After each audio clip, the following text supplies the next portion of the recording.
chaîne de métal fournira peut-être des indications sur les dernières heures de la victime. Mais les enquêteurs devront d'abord découvrir son identité à partir de ses ossements brûlés pour résoudre ce crime brutal.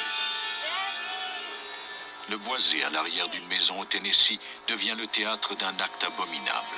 Jackie! Une fillette disparaît en plein jour. Plus le temps passe et plus les policiers perdent espoir de la retrouver en vie. Mais avant qu'ils puissent prouver qu'il y a eu homicide, ils doivent d'abord trouver son corps. Certains meurtriers choisissent de cacher le cadavre de leur victime. Les enquêteurs doivent alors se fier aux experts judiciaires pour prouver qu'il y a bien eu meurtre. Voici 2 crimes hors de l'ordinaire qui se sont retrouvés dans le registre d'un médecin légiste.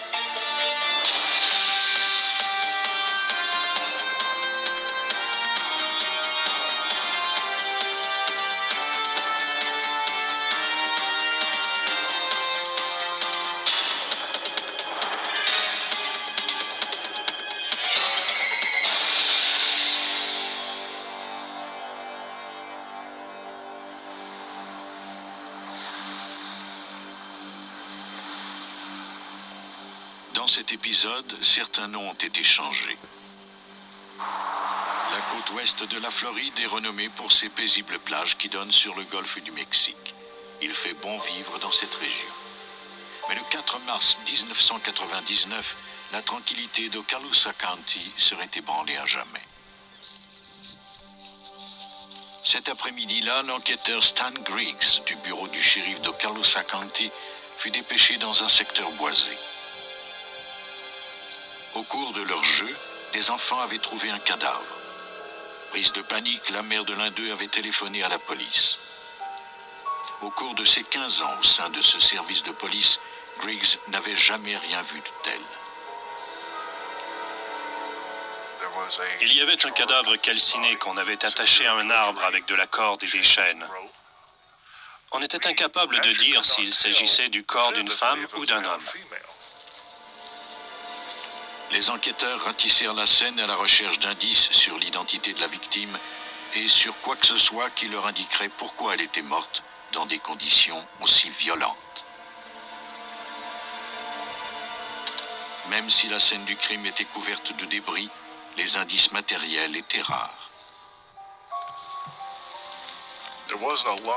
Il y avait peu d'indices près du corps. Quelques boîtes de conserve, un rouleau de ruban adhésif et quelques vêtements. On n'a rien trouvé qui aurait pu nous permettre d'identifier la victime, et encore moins le ou les meurtriers. Les poignets de la victime étaient ligotés avec une corde tachée de sang. Il y avait du ruban adhésif sur ce qui restait du crâne. Des fragments d'eau et des vêtements étaient carbonisés au point où l'on ne pouvait guère les identifier. Il semblait que la victime était morte depuis un certain temps. On a remarqué la présence d'insectes. Et compte tenu de ce phénomène, on pouvait en déduire que le meurtrier était venu plus d'une fois sur les lieux. Il y avait des asticots sur le corps, asticots qui n'apparaissent normalement qu'après 2 semaines. Cette découverte suscitait plus de questions qu'elle ne fournissait de réponses. Les insectes étaient carbonisés comme le cadavre. La spécialiste judiciaire Jan Johnson préleva des échantillons. C'était tout un casse-tête. On ne pouvait comprendre pourquoi le criminel était revenu environ 2 semaines après la mort de cette victime pour brûler son cadavre. Le médecin légiste en chef du district, Michael Birkland, prit minutieusement toutes les dispositions pour recueillir les restes de la victime. On a pris soin de laisser le corps dans cette même position qu'il avait sur la scène du crime, en raison d'une blessure que j'avais identifiée dans la région du cou.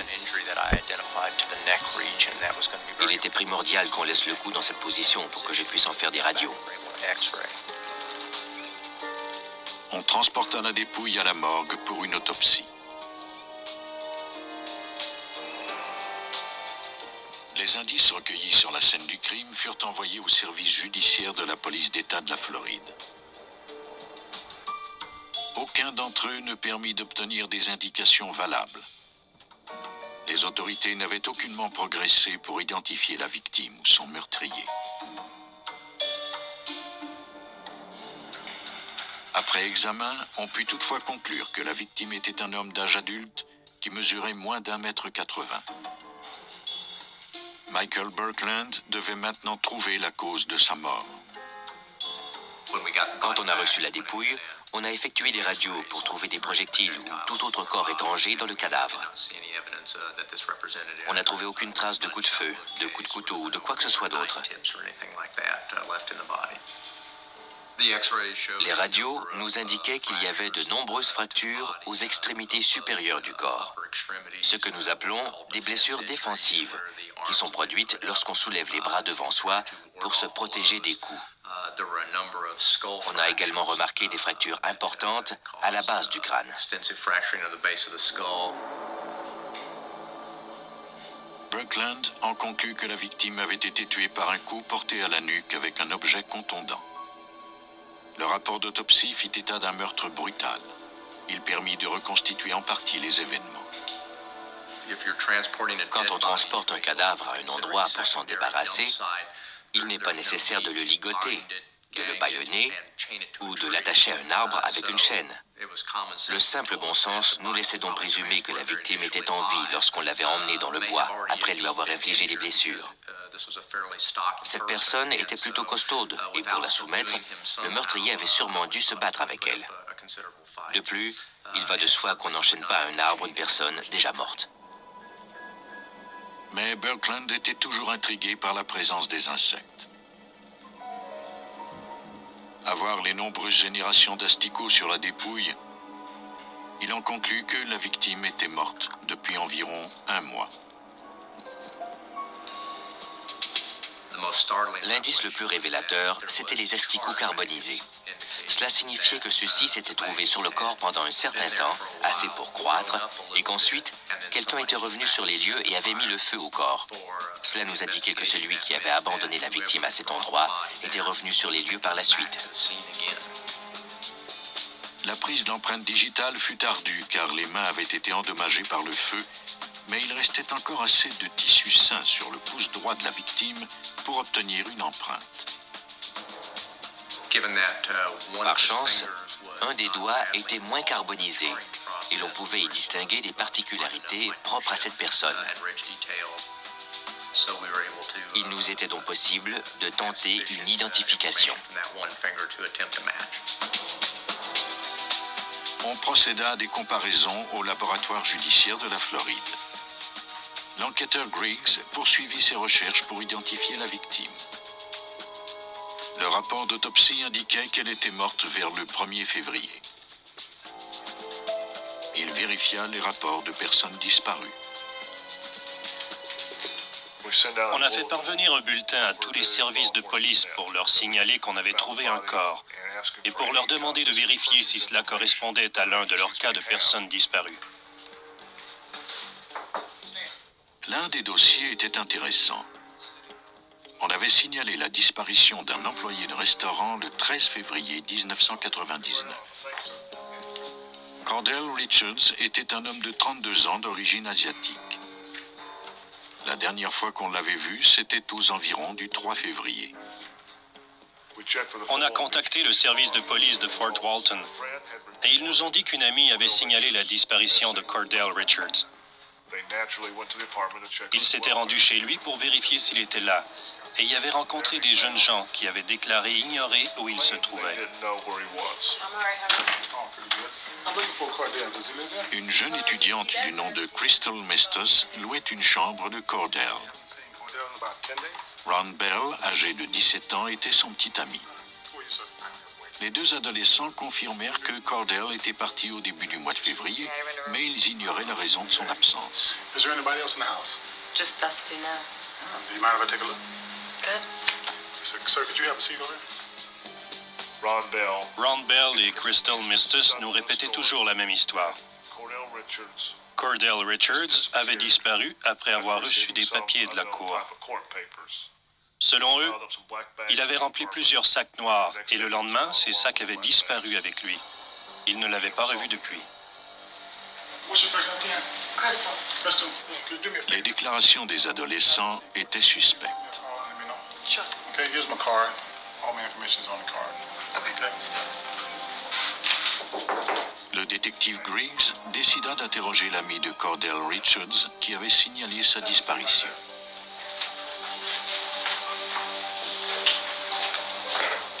I understand that you're the one that reported Cordell Richards missing. Yes, correct. Okay, you're a friend of his? Yeah, we've known each other for about a year and a half. Okay. Selon lui, Cordell Richards était un type bien. So, Grandpa, you look like you're good enough to go play some golf later, huh? Il avait des liens étroits avec ses grands-parents et passait beaucoup de temps avec eux, surtout depuis que son grand-père était tombé malade. Cordell était divorcé et père de 2 jeunes enfants. Pour soutenir sa famille, il avait 2 emplois.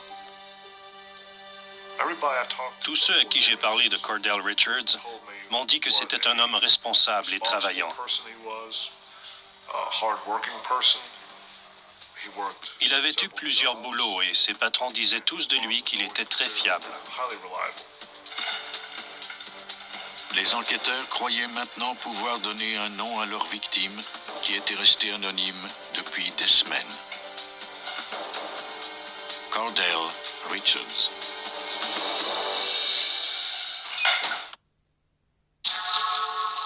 À Okaloosa County, en Floride, les enquêteurs étaient aux prises avec l'identification d'un cadavre dont il ne restait pratiquement plus que le squelette. La victime avait été enchaînée à un arbre puis brûlée.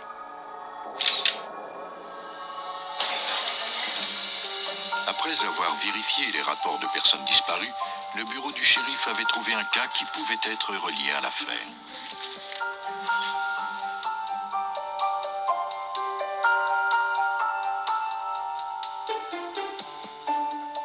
L'experte judiciaire John Johnson tenta d'identifier la victime à l'aide de l'empreinte de son pouce.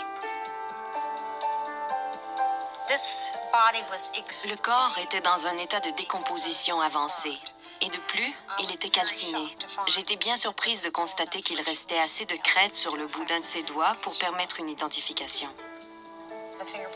L'empreinte correspondait, de fait, à celle de notre homme disparu, soit Cordell Richards. Les empreintes confirmaient les soupçons des enquêteurs. Ainsi donc, Cordell Richards n'était plus un homme disparu, mais bien la victime d'un meurtre. Les enquêteurs retournèrent à son appartement.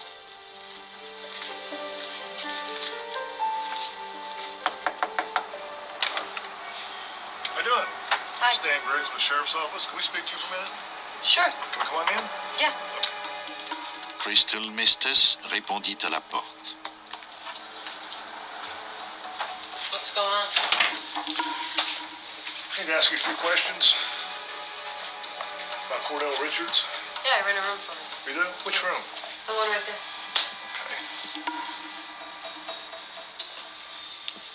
L'experte judiciaire John Johnson examina les lieux. We have a search warrant for this apartment. Okay? Because we're trying to locate Mr. Richards. Okay? Here, why don't you look it over? Okay, just... If you want to step outside, yes, ma'am.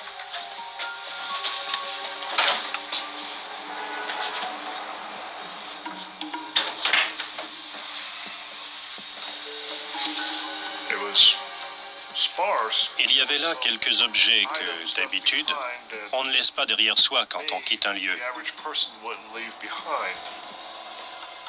Je savais par exemple que Cordell ne se déplaçait qu'avec son vélo car il n'avait pas de voiture.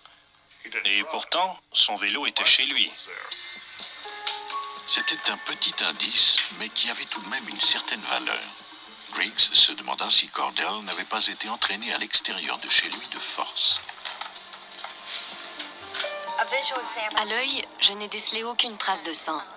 On a donc décidé d'appliquer du luminol. Ce produit est utilisé pour déceler d'infimes traces de sang ou des taches qu'on aurait tenté de faire disparaître. On a vaporisé le produit dans l'appartement et constaté qu'il y avait eu du sang à 8 endroits différents. We've got a medium velocity spatter pattern here, it looks like. Also a couple of transfer stains. Looks like partial hand impressions.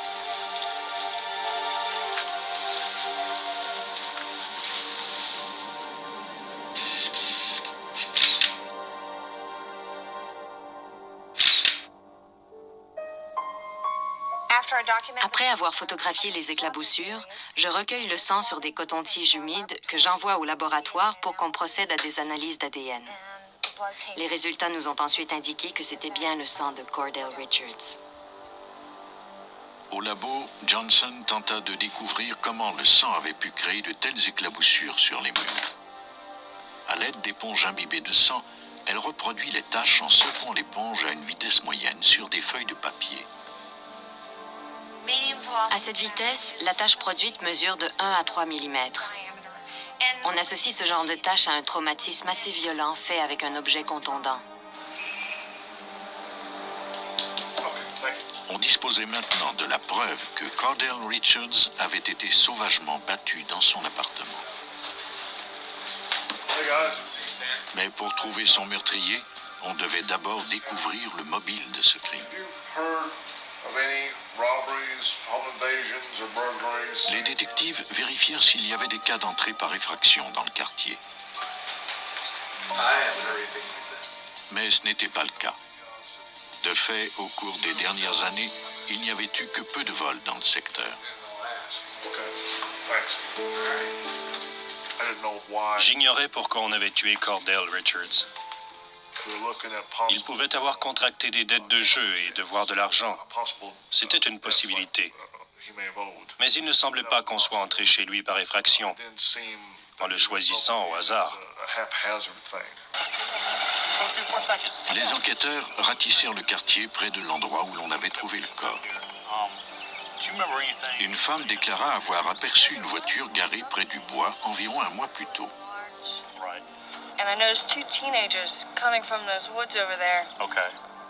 C'était une voiture à haillons grise à laquelle il manquait une vitre.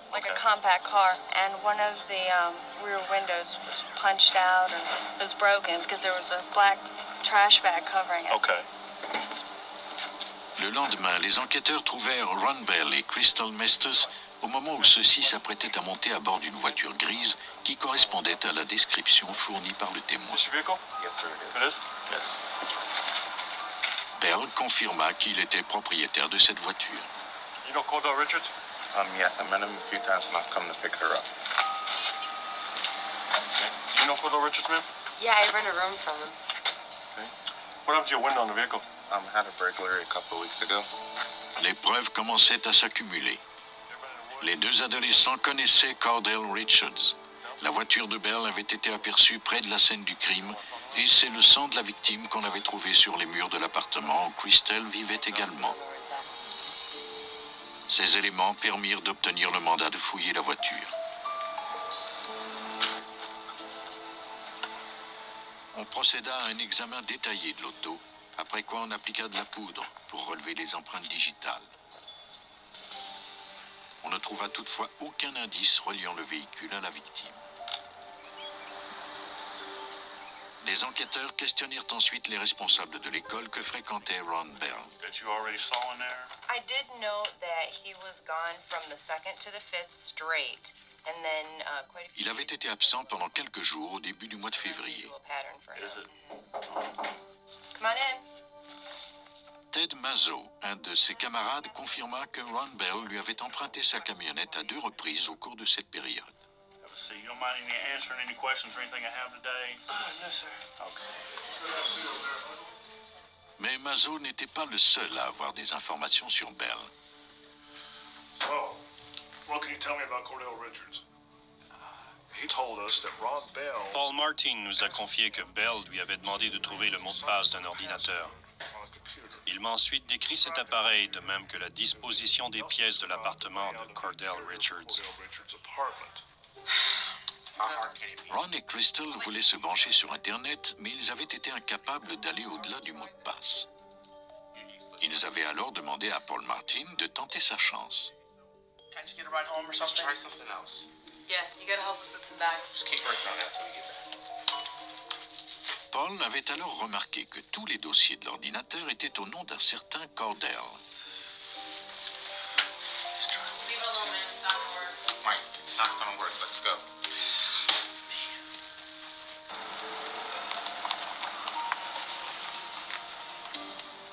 He also Il a également déclaré que Ron Bell s'était débarrassé de certains effets de l'appartement dans une benne à ordures. On a donc fouillé toutes les bennes du secteur, mais on n'a rien trouvé. Évidemment, à ce moment-là, il s'était écoulé quelques mois depuis le meurtre. On espérait tout de même que quelque chose aurait pu tomber à côté d'une benne et serait toujours là. On a toutefois eu de la chance car des installateurs de fils téléphoniques avaient trouvé les cartes d'identité de Cordell Richards près d'une benne à ordures. Bien qu'on eût de nombreuses preuves indirectes, cela ne suffisait pas.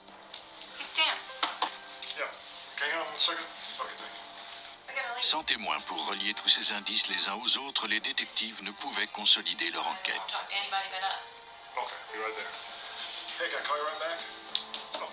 Le 17 mars, l'enquêteur Griggs reçut un message étonnant. Quelqu'un désirait lui parler du meurtre sous le couvert de l'anonymat.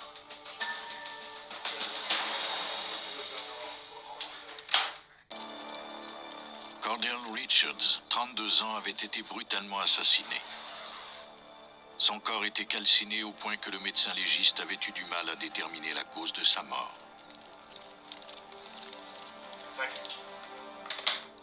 Alors que l'enquête semblait vouloir s'embourber, l'enquêteur Stan Griggs du bureau du shérif d'Okaloosa reçut un appel. Le jeune homme au bout du fil semblait terrorisé. Il déclara qu'il disposait d'informations à propos de l'affaire. Il ajouta qu'il n'accepterait de parler aux enquêteurs que sous le couvert de l'anonymat. Il dit qu'une des amies de Crystal, Renée Lynx, s'était vantée d'avoir participé au meurtre. Il nous a dit que Renée Lynx lui avait confié que Ron Bell, Crystal Mistus et elle voulaient tuer cet homme parce qu'il avait fait des avances à Crystal.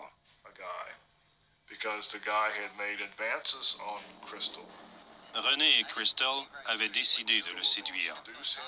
À un moment donné, Ron devait le frapper à la tête. Ensuite, le groupe se débarrasserait du corps. Cette histoire était pour le moins troublante. On convoqua Renée Lynx au bureau du shérif pour la questionner. En échange d'une peine réduite, celle-ci reconnut avoir aidé Ron Bell et Crystal Mistus à enlever Cordell Richards et à l'enchaîner à un arbre dans les bois.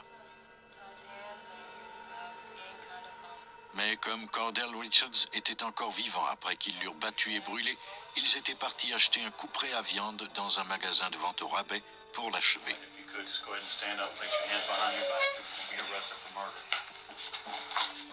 Renée Lynx n'avait que 15 ans quand on l'arrêta pour meurtre.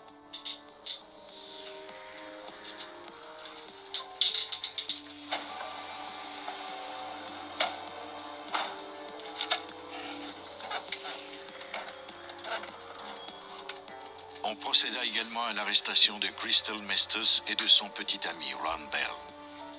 Leur sort reposait entre les mains de l'enquêteur Griggs, à condition que celui-ci parvienne à prouver qu'ils avaient bien acheté un couperet dans un magasin de vente au rabais, comme l'avait déclaré Renée Lynx.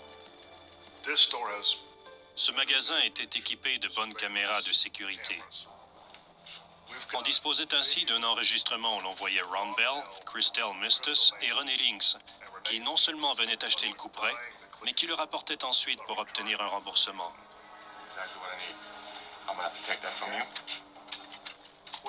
Sur la vidéo, on voyait clairement qu'ils n'avaient pas commis ce crime parce que la situation leur avait échappé des mains. On pouvait littéralement les voir rire aux éclats. Is that the original tape? Yes, it is. Okay. Is there any possible way you can trace the new owner of the meat cleaver? I have to check the bar. They had records of Le commerce disposait de relevés qui montraient que 3 couperets avaient été retournés. purchased by a. L'un d'eux avait été acheté à l'aide d'une carte de crédit. They checked the inventory. Les responsables ont vérifié le numéro d'inventaire et pu confirmer qu'il s'agissait bien du couperet utilisé par les suspects. Yeah, that one right there. That one. Les enquêteurs recueillirent le couperet pour l'ajouter aux autres indices. You sure you haven't used it? Au labo, Jan Johnson se mit à la recherche de sang sur la lame. Elle n'en n'en trouva aucune trace. On allait devoir s'en tenir à des preuves indirectes et à des témoignages pour faire accuser les 3 adolescents qui avaient acheté le couperet.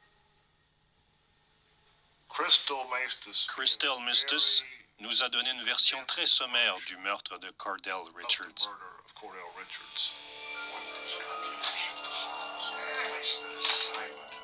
Elle ne s'entendait pas avec lui. Elle savait toutefois que Cordell était attiré par elle, ce qui mettait son petit ami Ron Bell hors de lui. Celui-ci décida de se venger. Il frappa Cordell avec un objet contondant pour lui faire perdre connaissance. Ils ont recouvert son corps d'une couverture et l'ont conduit dans le secteur ouest du comté. C'est alors qu'il a repris conscience. Ils l'ont alors attaché à un arbre et commencé à le battre avec un bâton de baseball. Ils se relayaient pour le frapper, chacun son tour, à différents endroits sur le corps.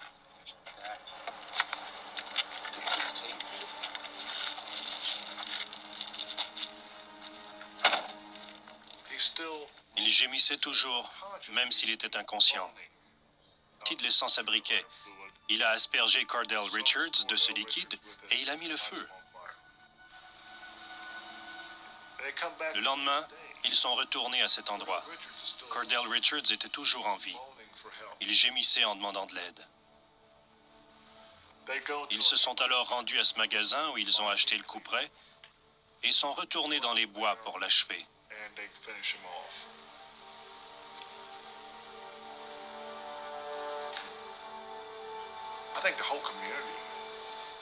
Toute la population avait commis un tel crime.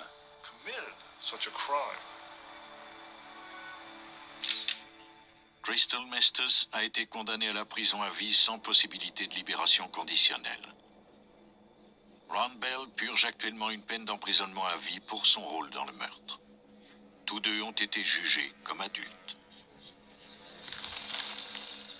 En combinant science et détermination, les enquêteurs de la Floride ont pu faire juger des meurtriers qui avaient à peine l'âge de conduire. Au Tennessee, cette fois-ci, la victime serait un enfant et toute la communauté se rallierait pour retrouver le prédateur qui l'avait enlevé. Montgomery County, au Tennessee, est situé à seulement 65 km de Nashville. C'est un endroit où la vie est simple et où les gens se sentent en sécurité.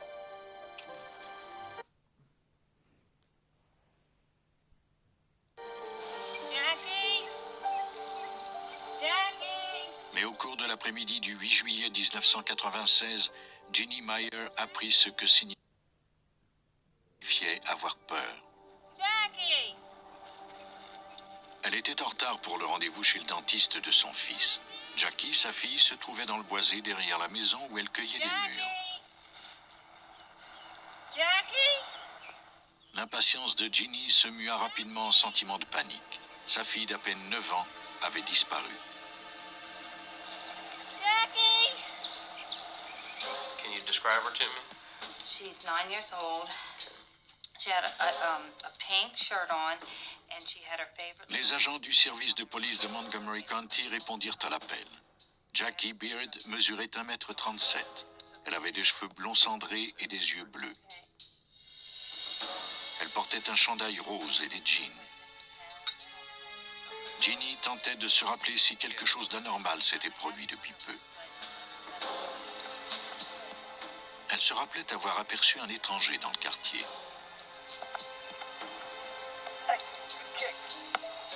Celui-ci avait d'ailleurs parlé à Jackie et à ses amis.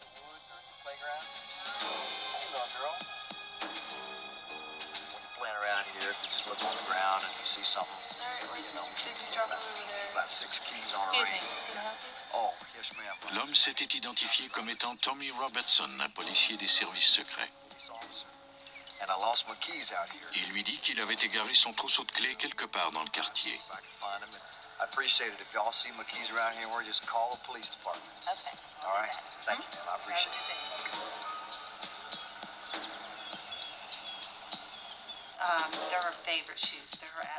L'agent de police de Montgomery County rassura Ginny.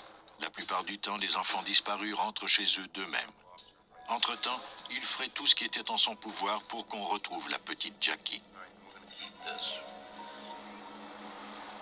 Après une recherche rapide dans les dossiers de la police, l'enquêteur Billy Batson constata qu'aucun de ses agents ne s'appelait Tommy Robertson. L'optimisme des policiers se mua rapidement en inquiétude. De concert avec la police, l'équipe de secours de Montgomery dirigea les recherches, dépêchant des unités canines et des volontaires sur les lieux.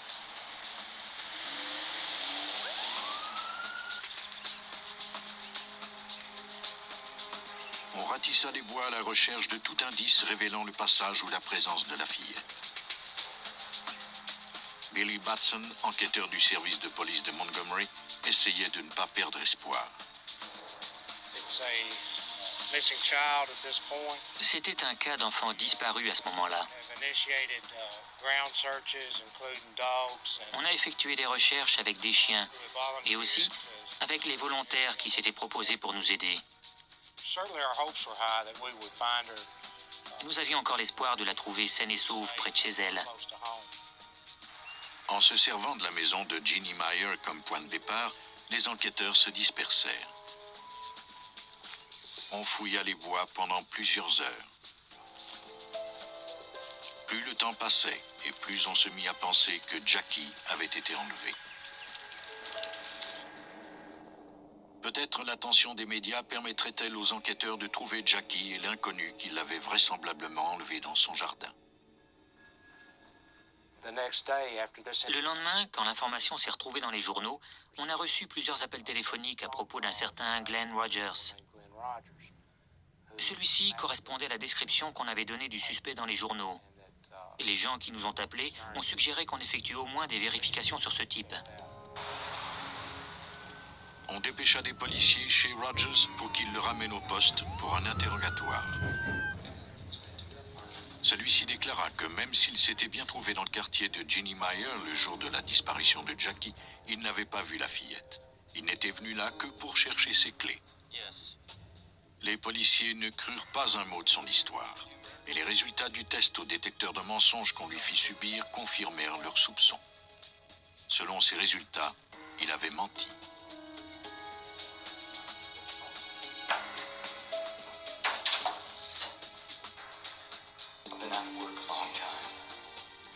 C'est alors que le suspect modifia sa déposition.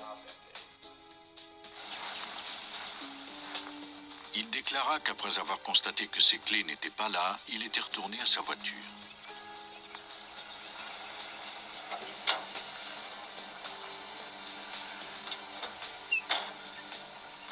Il roulait en marche arrière lorsqu'il avait entendu un bruit sourd, comme s'il avait heurté un tronc d'arbre. Il avait alors constaté qu'il avait heurté une fillette et l'avait tuée sur le coup.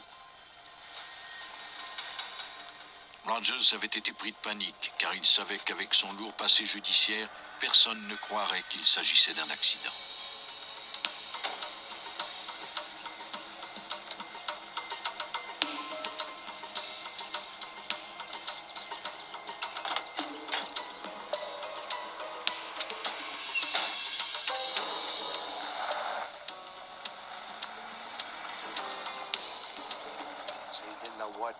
Il nous a dit qu'il ne savait pas quoi faire.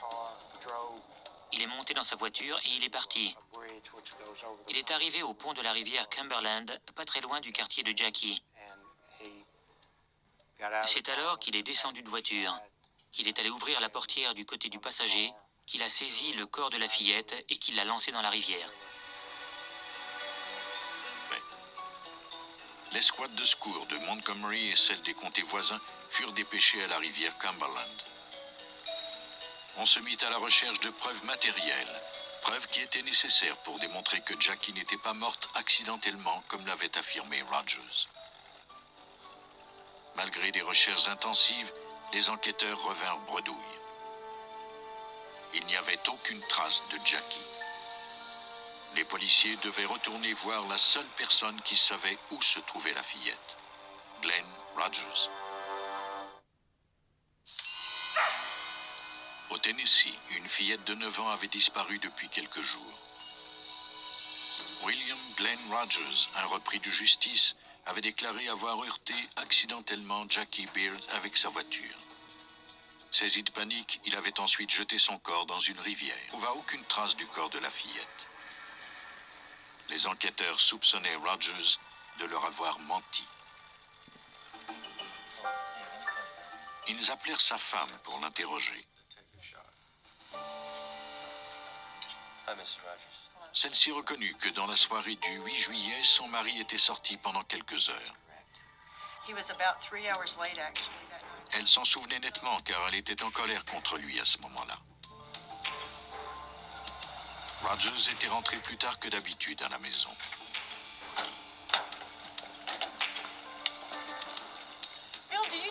Sang sur son t-shirt. Il y avait également de la boue sur sa voiture. Rogers avait donné une vague excuse, déclarant qu'il avait fait une marche en forêt.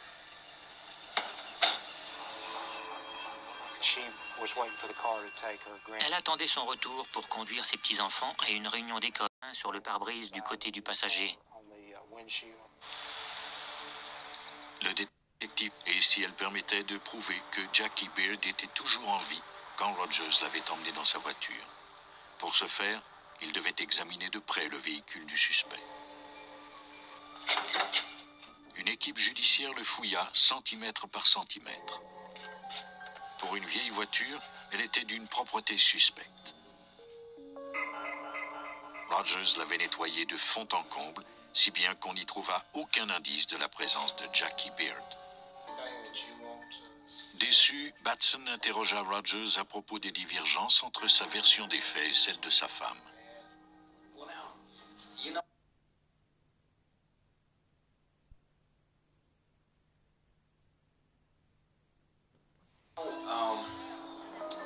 I've been thinking about this thing. Now, there is something I forgot about. Rapidement, Rogers modifia ses déclarations pour qu'elles correspondent à celles de son épouse. Sans preuve concrète et sans le corps de la fillette, les policiers ne pouvaient prouver sa mauvaise foi. 4 mois plus tard, le 8 novembre, la police du comté voisin de Stewart reçut un appel déterminant. Un chasseur avait trouvé des ossements humains dans un parc national. 245 Brother, Temple. On achemina l'appel à l'enquêteur Batson. Give me a description.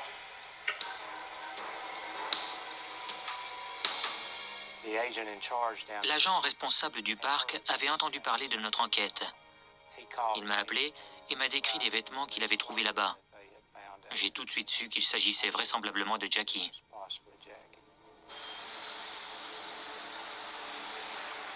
Des enquêteurs accompagnés d'unités canines se rendirent au parc national, de même que des agents du bureau d'enquête du Tennessee. Les équipes se lancèrent dans une importante opération de recherche pour recueillir la dépouille et les indices. Murray Marks dirigeait une équipe d'anthropologues de l'Université du Tennessee qui devait prélever tous les indices dans les meilleures conditions possibles. La scène de crime, c'est comme un site archéologique.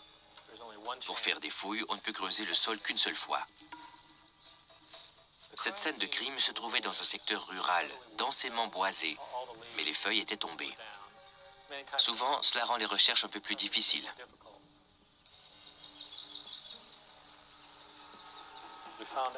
On a trouvé des éléments éparpillés sur une assez grande distance. Puis, de façon systématique, on a soulevé les différentes couches de feuilles mortes. On pouvait ainsi situer dans le temps chacune des couches de feuilles. Si les ossements sont sur le dessus, on sait qu'ils sont là depuis peu. Mais s'ils se trouvent sous 2 ou 3 couches de feuilles mortes, on sait qu'il s'est écoulé plusieurs saisons. Dans ce cas-ci, les ossements se trouvaient sous 1 ou 2 couches de feuilles mortes. On savait donc qu'il s'était écoulé un certain temps. Pour en savoir plus, Marks devrait analyser les ossements. Il retourna au laboratoire d'anthropologie de l'Université du Tennessee à Knoxville. On savait qu'il ne s'agissait pas des ossements d'un adulte. Avant l'âge de 20 ans, on peut analyser le développement dentaire, la croissance des os et leur longueur. Il est donc relativement facile de déterminer l'âge. Avant la puberté, il est toutefois impossible de déterminer le sexe d'une victime, d'après les os. On n'avait donc aucune idée s'il s'agissait des ossements d'un sujet mâle ou femelle. La longueur des os indiquait que la victime était jeune, entre 7 et 9 ans.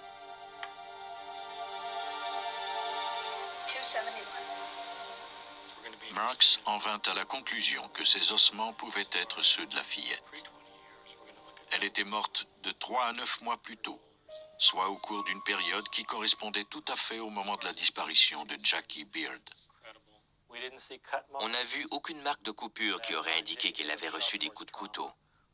On n'a vu aucune trace de traumatisme infligé avec un objet contondant non plus. Aucune fracture des os.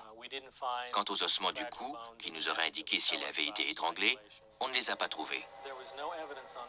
Rien sur les ossements n'indiquait la cause de la mort.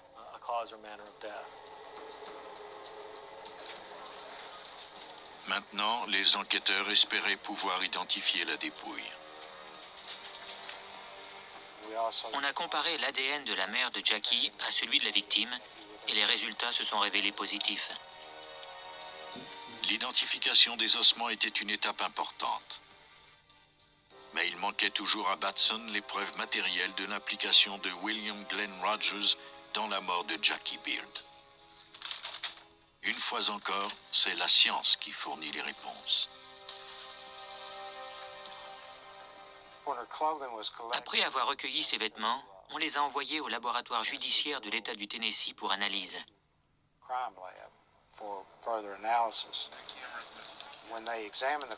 En examinant les vêtements, les experts ont trouvé des fibres impossibles à identifier. Ils avaient trouvé des fibres du même type dans la voiture de Glenn Rogers. Ces fibres ne correspondaient toutefois pas à celles du tapis de la voiture du suspect. Les experts retournèrent à la maison de Rogers où ils recueillirent des fibres de la moquette. Elles correspondaient à celles trouvées sur les vêtements de Jackie. Rogers avait laissé ces fibres dans sa voiture. Les résultats des analyses prouvaient que Jackie s'était bien trouvée dans la voiture du suspect. Did you find your keys? Hey, little girl.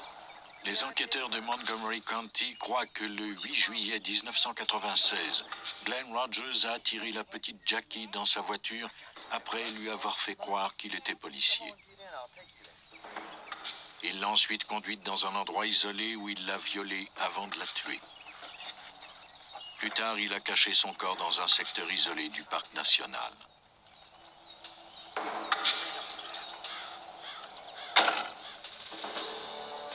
En janvier 2000, William Glenn Rogers a été jugé coupable de l'enlèvement, du viol et du meurtre de Jackie Beard. Lors du prononcé de la sentence, la mère de Jackie a parlé de la perte de sa fille. Jackie looked up to me more than anyone else, and I couldn't do the most important thing I would ever do in my life. I couldn't save her from a horrible situation. I cannot bring myself to imagine what she must have had to go through. My beautiful baby, scared, taken by force, molested, and then killed by a man she thought was a safe person. William Glenn Rogers a eu droit à la peine de mort. Pour dissimuler leurs pistes, certains meurtriers dépenseront beaucoup d'énergie dans le but de cacher leurs actes de violence. Mais heureusement, leurs tentatives sont souvent vaines. La criminalistique permet de trouver le moindre indice. Ainsi, même le tueur le plus rusé ne peut commettre le crime parfait.